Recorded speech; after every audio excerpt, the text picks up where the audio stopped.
श्री स्वामी समर्थ. जय श्रीराम, जय हनुमान. हनुमान जयंतीचा दिवस प्रत्येक भक्तासाठी खूप खास असतो. हा दिवस केवळ भगवान हनुमानाची पूजा करण्याचाच नाही, तर जीवनातील संकटांपासून मुक्ती मिळवण्याचा देखील एक शुभ दिवस आहे. असे म्हटले जाते की जर या दिवशी खऱ्या मनाने बजरंगबलीचे स्मरण केले तर प्रत्येक संकट दूर होते.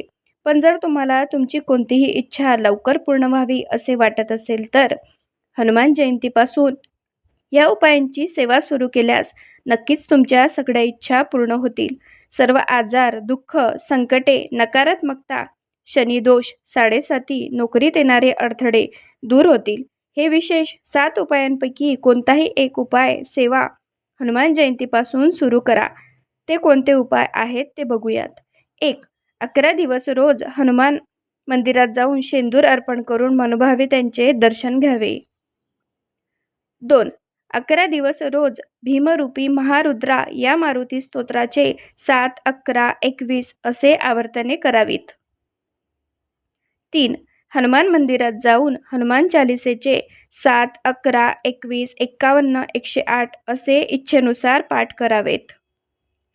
4. हनुमान मंदिरात 11 दिवस जाऊन 7, 11, 21, 31, 45 असे इच्छेनुसार प्रदक्षिणा घालाव्यात. 5. ओम हनुमते नमः ह्या मंत्राचा 11 दिवस रोज 108 वेळा जप करावा. 6. ओम नमो भगवते हनुमंताय नमः ह्या मंत्राचा 11 दिवस रोज 108 वेळा जप केल्यास आपल्यावर आलेली संकटे, दुःख, दारिद्र्य, आजार, कामात येणारे विघ्न सगळे दूर होतात. 7. हनुमान मंदिरात जाऊन मोहरीच्या तेलाच्या दिव्यात काळे तीळ टाकून तो दिवा प्रज्वलित करून घ्यावा व हनुमान चालिसा 7, 11, 21 आपल्या इच्छेनुसार त्याचे पाठ करावा.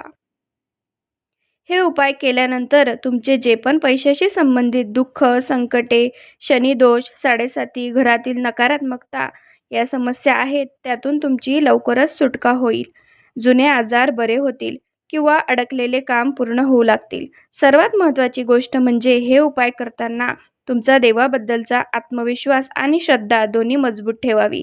बजरंगबली हनुमान हे केवळ शक्तीचे देवता नाहीत, तर ते आपल्या भक्तांच्या प्रत्येक लहान मोठ्या समस्येला समजून घेणारे देव आहेत. जर तुम्ही पूर्ण श्रद्धेने आणि खऱ्या मनाने त्यांची पूजा केली तर ते तुमच्या इच्छा नक्कीच पूर्ण करतील. व्हिडिओ संपूर्ण बघण्याबद्दल धन्यवाद. जय श्रीराम, जय हनुमान.